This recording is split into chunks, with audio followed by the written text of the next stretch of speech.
السلام علیکم ورحمۃ اللہ وبرکاتہ۔ اللہم رب اشرح لی صدری ویسر لی امری واحلل عقدۃ من لسانی یفقہوا قولی۔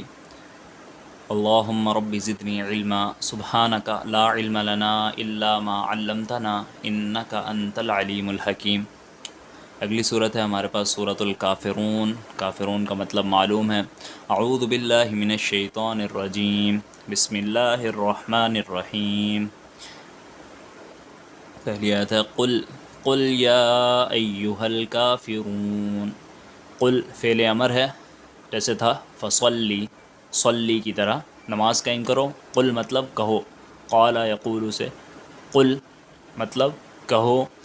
یا حرف ندا ہے، اس سے آواز دی جاتی ہے۔ یا مطلب اے، ایہل، ایہل بھی اب مکمل جو عربی میں اس بات بنتی ہے وہ اردو ترجمہ اس طرح سے نہیں کیا جا سکتا، ویسے ہی پکارنے کے لیے یہ استعمال ہوتا ہے۔ اب ہم اردو میں جو الفاظ استعمال کرتے ہیں وہ اتنے خوبصورت نہیں ہیں کہ جو جتنے خوبصورت یہ قرآن کے الفاظ ہیں کہ وہ ان کی برابری کر سکیں۔ ویسے اشارتاً سمجھنے کے لیے جیسے ہم اس طرح کے الفاظ استعمال کرتے ہیں، ارے او، جیسے کہتے ہیں ارے بات سننا، یا ارے او، اے او کافرو، اس طرح کے ترجمے سے بات سمجھ سکتے ہیں۔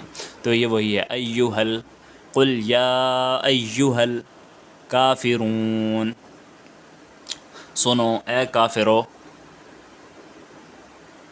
لا مطلب نہیں، لا الہ الا اللہ، لا اعبد، اگر شروع سے حمزہ ہٹا دیں تو کیا بنتا ہے؟ عبد۔ عبد کہتے ہیں بندے کو، بندہ جو بندگی کرتا ہے، جو عبادت کرتا ہے۔ تو اعبدو کا مطلب ہوتا ہے میں عبادت کرتا ہوں۔ ایک بندہ جب کہے گا تو وہ کہے گا میں عبادت کرتا ہوں۔ اعبدو، جب شروع میں حمزہ لگے گا تو ہو جائے گا اعبدو، میں اکیلا عبادت کرتا ہوں۔ شروع میں نون لگے گا تو ہو جائے گا نعبدو، یعنی ہم سب عبادت کرتے ہیں۔ تو یہ ہے لا اعبدو۔ اور جب اس کے شروع میں لگا ہے لا تو اس کا مطلب نہیں، میں نہیں عبادت کرتا ہوں۔ ما تعبدون، جس کی تم سب لوگ عبادت کرتے ہو۔ لا اعبد ما، اس کی جس کی، تعبدون، اب جب شروع میں یہ دیکھیں دال کے بعد واو اور نون آپ نے ہٹا دینا ہے، یہ جمع کے لیے لگاتے ہیں نا واو اور نون، ہم نے پچھلی ویڈیو میں پڑھ چکے ہیں ہم کہ جمع کرنے کے لیے، جمع بنانے کے لیے آخر میں واو اور نون یا اور نون کا اضافہ کیا جاتا ہے۔ تو اس کو تو ہم ہٹا دیں، تو یہ ہے تعبدو اور یہ ہے اعبدو۔ اعبدو کا مطلب ہوتا ہے میں عبادت کرتا ہوں، اور نعبدو کا مطلب ہوتا ہے ہم سب عبادت کرتے ہیں، اور یعبدو کا مطلب ہوتا ہے کہ وہ اکیلا عبادت کرتا ہے، اور تعبدو کا مطلب ہے کہ آپ عبادت کرتے ہیں۔ تعبدو آپ عبادت کرتے ہیں یا تم عبادت کرتے ہو، تو جب جمع کے لیے ہے تو تم سب عبادت کرتے ہو۔ میں عبادت نہیں کرتا جس کی تم سب عبادت کرتے ہو۔ عبد آخر میں بیچ میں وہی ہے۔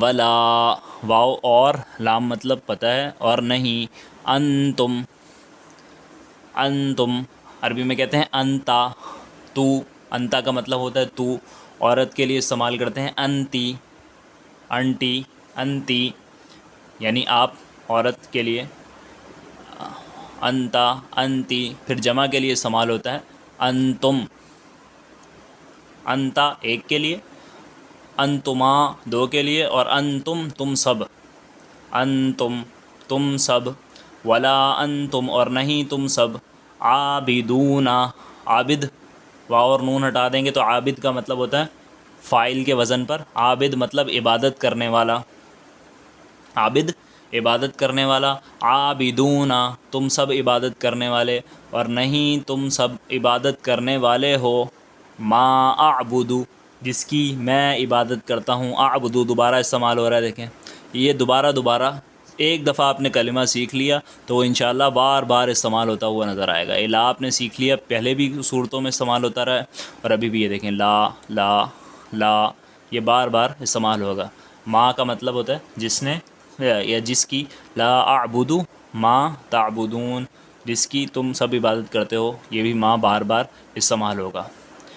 ولا انتم عابدون، تم نہیں عبادت کرنے والے، ما اعبد، حمزہ لگا ہے تو اعبد، جس کی میں عبادت کرتا ہوں، ولا انا، اور نہیں، انا مطلب میں، انا میں کو کہتے ہیں، انا نعمان، میں نعمان ہوں، ولا انا، اور نہیں ہوں میں، عابد، عابد کا مطلب عبادت کرنے والا، اور نہیں ہوں میں عبادت کرنے والا،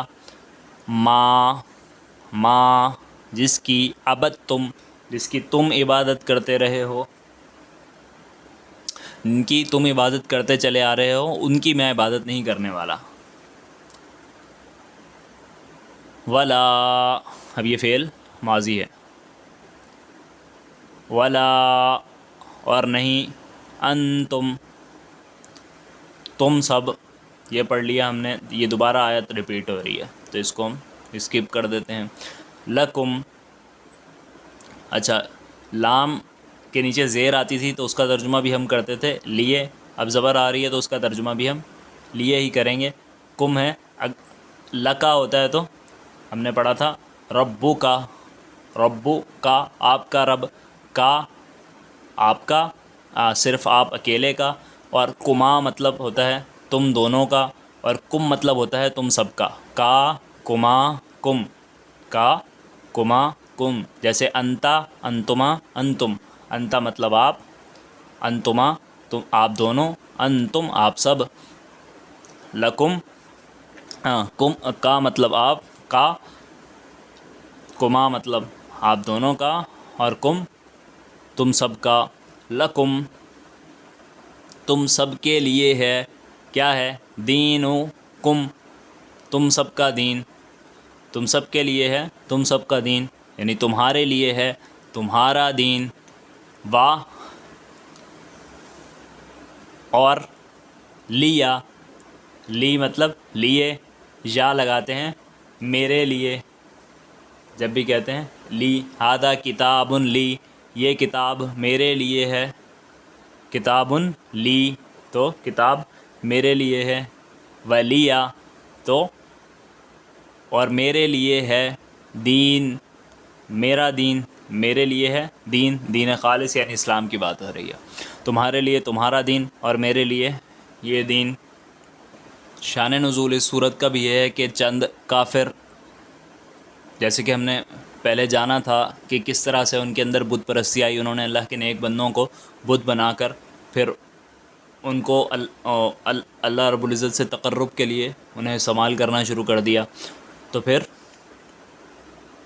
آہستہ آہستہ وہ ان کی عبادت کرنے لگے، مگر جب بڑی مصیبتیں پڑتی تھیں، جیسے کہ ہاتھی والے لشکر نے حملہ کیا تھا ابرہہ نے، تو عبد المطلب نے قریش کے لوگوں کو، سرداروں کو اکٹھا کر کر کعبے کی چوکھٹ پکڑ کر اللہ رب العزت سے مدد طلب کی تھی، اور ابرہہ کو بھی کیا کہا تھا کہ جس کا گھر ہے وہ تجھے خود ہی دیکھ لے گا، تو اللہ رب العزت پر ایمان تو رکھتے تھے، اور مشکل کے وقت اللہ رب العزت سے ہی دعا بھی کیا کرتے تھے، یعنی اللہ رب العزت کی بھی عبادت کرتے تھے، تو انہوں نے کہا کہ کیوں نہ نبی صلی اللہ علیہ وسلم کو بھی اس بات پہ راضی کر لیں کہ جس طرح ہم دونوں کی عبادت کرتے ہیں، اپنے بتوں کو بھی پوچھتے ہیں، ان کی بھی عبادت کرتے ہیں، اور اللہ رب العزت کی بھی ہم عبادت کرتے ہیں، اللہ رب العزت کو بھی مانتے تھے، وہ اللہ رب العزت کی بھی عبادت کرتے تھے، کیونکہ اسماعیل علیہ السلام کی نسل سے تھے، اندر شرک آ گیا تھا، تو انہوں نے کہا کہ اس بات پہ راضی کرتے ہیں، سارا جھگڑا ختم ہو جائے گا۔ یہ کہہ رہے ہیں کہ اللہ کی عبادت کرو، ہم اللہ کی عبادت تو کرتے ہیں، ساتھ میں بتوں کی بھی کرتے ہیں، ان سے بھی کہہ دیتے ہیں کہ کبھی کبھی تم بھی ہمارے بتوں کو، ان سے مدد مانگ لیا کرو، انہیں پوج لیا کرو، تو سارا معاملہ ہمارا سیٹل ہو جائے گا۔ تو وہ جمع ہو کر اللہ کے نبی صلی اللہ علیہ وسلم کے پاس آئے اور انہیں یہ کہا کہ یہ جھگڑا ختم کرتے ہیں، ہم بھی آپ کے رب کی عبادت کرتے ہیں، آپ بھی ہمارے رب کی عبادت کریں، آپ بھی ہمارے بتوں کی عبادت کریں۔ تو اللہ کے نبی صلی اللہ علیہ وسلم سے اللہ رب العزت نے یہ صورت نازل کی، اور دو ٹوک موقف اللہ رب العزت نے کہا کہ نہیں، اسلام ہے، اس کے اندر کسی دوسرے مذہب کی، کسی دوسرے دین کی، کسی دوسری خرافات اس کے اندر شامل نہیں ہو سکتی، کسی اور کی بات نہیں مانی جائے گی، مانی جائے گی صرف اللہ رب العزت کی بات مانی جائے گی۔ ایسا نہیں ہو سکتا کہ تھوڑا سا جو چیزیں اسلام کی پسند آ جائیں وہ اسلام کی لے لیں، ان پر عمل کر لیں، اور جو چیزیں ناپسند آئیں انہیں چھوڑ دیں، ان پر عمل نہ کریں۔ یہ بات ناممکن ہے۔ اللہ رب العزت نے فرمایا سن لو اے کافروں، قل یا ایھا الکافرون، ارے او کافروں سن لو کان کھول کر، لا اعبد ما تعبدون، میں ہرگز عبادت نہیں کرنے والا جس کی تم عبادت کرتے ہو۔ یہ تو تم سمجھے ہی نہیں کہ اسلام اصل میں ہے کیا، تم نے اسلام کو سمجھا ہی نہیں، مسلمان ہونے کا مطلب ہی نہیں سمجھا، تمہیں سمجھ میں ہی نہیں آئی کہ مسلمان ہونے کا مطلب کیا ہے، کہ اب عبادت کروں گا تو خالص اللہ رب العزت کی عبادت کروں گا۔ لا اعبد، میں ہرگز عبادت نہیں کروں گا، ما تعبدون، پھر کیا کہا، ولا انتم عابدون ما اعبد، اور کہہ دیجئے کہ تم بھی ہرگز عبادت نہیں کرو گے اس کی جس کی میں کرتا ہوں۔ حالانکہ وہ عبادت تو اللہ رب العزت کی کرتے تھے، دعا اللہ رب العزت سے مانگتے تھے، دعا مانگنا عبادت ہے، دعا مانگنا، مدد مانگنا عبادت ہے، وہ اللہ رب العزت کی کرتے تھے۔ مگر اللہ کے نبی صلی اللہ علیہ وسلم کو کیا حکم ملا کہ انہیں کہہ دو کہ تم عبادت کرتے ہی نہیں ہو یا کرو گے ہی نہیں اللہ رب العزت کی۔ وجہ کیا ہے؟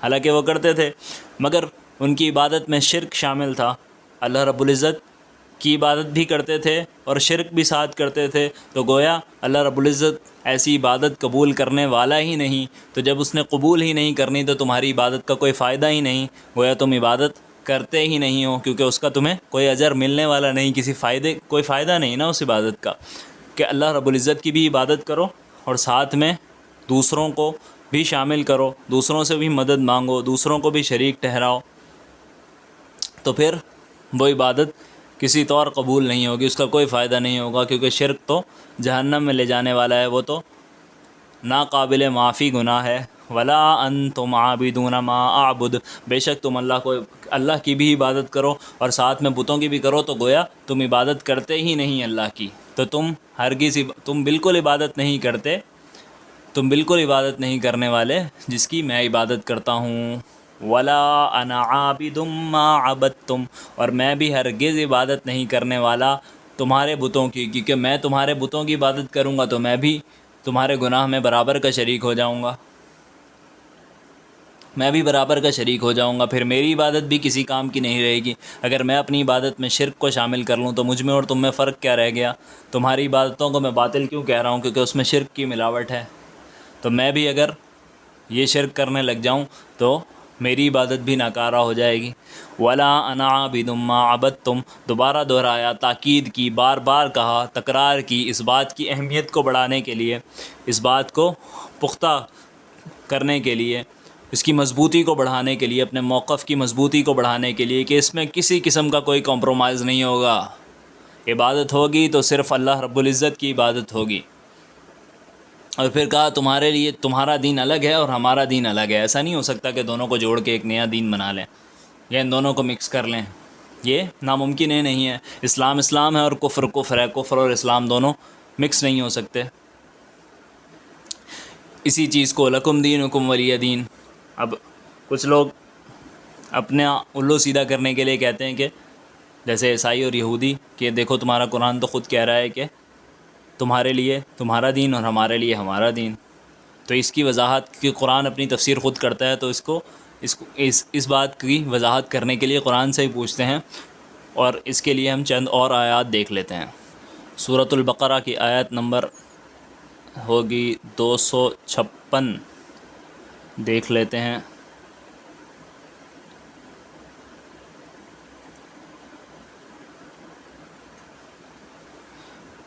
تو اس آیت میں اللہ رب العزت فرماتے ہیں لا اکراہ فی الدین، دین میں کوئی زبردستی نہیں ہے، یعنی لکم دینکم، تمہارے لیے تمہارا دین، دین میں زبردستی ہم نہیں کریں گے، ہم صرف بتائیں گے۔ کیسے بتائیں گے؟ قد تبین الرشد من الغی، بے شک ہدایت اور گمراہی دونوں واضح کر دی گئی ہیں، ہمارا کام ہے واضح کر دینا کہ یہ سیدھا راستہ ہے اور وہ غلط راستہ ہے، تو یہ راستہ واضح کر دیا گیا۔ لا اکراہ فی الدین، اب زبردستی کوئی نہیں ہے دین میں، کسی کو زبردستی دین پر نہیں چلایا جائے گا، ہم صرف وضاحت کر دیں گے، راستہ بتا دیں گے کہ کیا ٹھیک ہے اور کیا غلط ہے، اور پھر انسان کو آزاد چھوڑ دیا جائے گا۔ فمن یکفر پس جو یکفر کفر کرے بالطاغوتی، جو طاغوت کا انکار کر دے، طاغوت کی بات ماننے سے انکار کر دے۔ طاغوت ہر وہ شخص یا ہر وہ سسٹم جو اللہ رب العزت کے نازل کردہ احکامات کے خلاف حکم جاری کرے۔ اللہ رب العزت نے تو کہا کہ اس کام کو ایسے ہونا چاہیے، مگر وہ اپنی کوئی بات، جیسے اللہ رب العزت نے فرمایا کہ قاتل کو قتل کر دو، اسی کے اندر بہتری ہے، قصاص میں تمہارے لیے حیات ہے، چور کا ہاتھ کاٹ دو، یہ سزائیں اللہ رب العزت نے۔ اب طاغوتی نظام کیا کہتا ہے کہ نہیں، یہ تو اس کو قتل کرنا تو اس کے اوپر ظلم ہوگا، یا قتل سزائے موت نہیں ہونی چاہیے، ہاتھ نہیں کاٹنا چاہیے، ان کے بدلے دوسری سزائیں قید کر دینا چاہیے۔ تو فمن یکفر بالطاغوت، جو انکار کرے طاغوت کی بات ماننے سے، ویؤمن باللہ، اور وہ ایمان رکھے اللہ رب العزت پر، ایمان لے آئے یعنی بات مان لے صرف اللہ کی، فقد استمسک بالعروۃ الوثقی، تو اس نے تھام لیا مضبوط رسے کو، مضبوط کڑے کو، مضبوط سہارے کو، لن انفصام لہا، جو کبھی ٹوٹنے والا نہیں، جو کبھی ٹوٹنے والا نہیں، یعنی وہ کبھی اس سے دور نہیں ہوگا، گمراہ نہیں ہوگا۔ واللہ سمیع علیم، اور اللہ سب کچھ سن رہا ہے، دیکھ رہا ہے کہ کون سا راستہ اپناتا ہے۔ اللہ رب العزت دیکھ رہا ہے اور پھر آخر میں فیصلہ کرے گا۔ پھر اگلی آیت بھی دیکھ لیتے ہیں۔ اللہ ولی الذین آمنوا، اللہ دوست رکھتا ہے ایمان والوں کو، یخرجہم، انہیں نکال لیتا ہے، من الظلمات، تاریکیوں سے روشنی کی طرف، والذین کفروا، تو دو سسٹم اللہ رب العزت بتا رہے ہیں کہ دوسرا دین الگ ہے اور اسلام الگ ہے۔ اللہ دوست ہے مومنوں کا، انہیں تاریکیوں سے نکالتا ہے اور روشنی کی طرف ہدایت دیتا ہے، سیدھا راستہ دکھاتا ہے۔ والذین کفروا، اور جنہوں نے انکار کر دیا، اولیاؤہم الطاغوت، ان کے دوست کون ہیں؟ طاغوتی قوتوں والے، شیطانی قوتوں والے لوگ۔ یخرجونہم من النور، اچھے خاصے وہ روشنی میں ہوتے ہیں، انہیں وہاں سے نکال کر اندھیروں میں دھکیل دیتے ہیں۔ یخرجونہم من النور الی الظلمات، انہیں غلط راستے پر ڈال دیتے ہیں۔ اولئک اصحاب النار، وہ راستہ انہیں اصحاب النار بنا دیتا ہے، جہنم میں لے جاتا ہے۔ ہم فیہا خالدون، جہاں وہ ہمیشہ ہمیشہ کے لیے زندہ رہیں گے۔ مزید کچھ آیات دیکھ لیتے ہیں۔ سورۃ البقرہ آیت نمبر 208 ہے، یا ایھا الذین آمنوا ادخلوا فی السلم کافہ، اے ایمان والو داخل ہو جاؤ اسلام میں پورے کے پورے داخل ہو جاؤ۔ ایسا نہیں کہ جو پسند کی باتیں ہیں صرف ان پر عمل کرو، باقی چھوڑ دو۔ ولا تتبعوا خطوات الشیطان، اور شیطان کے راستوں پر نہ چلو، شیطانی راستوں پر نہ چلو، جہاں بے پردگی ہو نہ چلو۔ طاغوت خود نظر آ جاتا ہے، اللہ رب العزت کے احکام کی جہاں خلاف ورزی ہو رہی ہو، وہ شیطان کا راستہ ہے، وہ طاغوت کا راستہ ہے۔ ولا تتبعوا خطوات الشیطان، شیاطین کے راستے پر نہ چلو، جہاں بے پردگی ہو، جہاں موسیقی ہو، وہ سارے راستے چھوڑ دو۔ انہ لکم عدو مبین، بے شک وہ تو تمہارا کھلا دشمن ہے۔ پھر سورۃ آل عمران آیت نمبر 19 ہے، اللہ رب العزت فرماتے ہیں، ان الدین عند اللہ الاسلام، بے شک دین صرف اور صرف اسلام ہے اللہ رب العزت کے نزدیک۔ اللہ رب العزت کے ہاں صرف ایک ہی دین قابل قبول ہے، وہ اسلام ہے۔ لکم دینکم ولی دین کا مطلب ہرگز یہ نہیں کہ عیسائیت پر چلتے رہیں، ہندوازم کو فالو کرتے رہیں، سکھ وہ اپنے مذہب کو فالو کرتے رہیں تو سارے کامیاب، ان میں سے سارے جو اچھے لوگ ہوں گے سب کامیاب ہو جائیں گے۔ ہرگز ایسا نہیں ہے۔ سب سے پہلے آپ کو اسلام کو قبول کرنا ہوگا۔ اسلام کو قبول کرنے کا مطلب ہے یہ اقرار کر لینا کہ اسلام کے جتنے احکامات ہیں اللہ رب العزت کی طرف سے، میں سب کو تسلیم کرتا ہوں اور سب پر عمل کروں گا، سب کو مانوں گا، کسی کا انکار نہیں کروں گا، کسی حکم کے خلاف نہیں جاؤں گا۔ پھر ایک اور آیت میں ہے، اب بہت ساری آیات ہیں، لمبا ہو جائے گا۔ ایک اور آیت میں وَمَن يَبْتَغِ غَيْرَ الْإِسْلَامِ دِينًا، اور جو کوئی اسلام کے علاوہ کسی اور دین کو اپنائے گا، فَلَن يُقْبَلَ مِنْهُ، تو اس سے کبھی بھی قبول نہیں کیا جائے گا۔ وَهُوَ فِي الْآخِرَةِ مِنَ الْخَاسِرِينَ، اور آخرت میں وہ بندہ خسارہ اٹھانے والوں لوگوں میں شامل ہوگا۔ اللہ رب العزت سے دعا ہے کہ اللہ رب العزت ہمیں قرآن مجید کو پڑھنے کی، اسے سمجھنے کی اور اس پر عمل کرنے کی توفیق عطا فرمائے۔ سبحانک اللہم و بحمدک، اشہد ان لا الہ الا انت، استغفرک و اتوب الیک۔ السلام علیکم ورحمۃ اللہ وبرکاتہ۔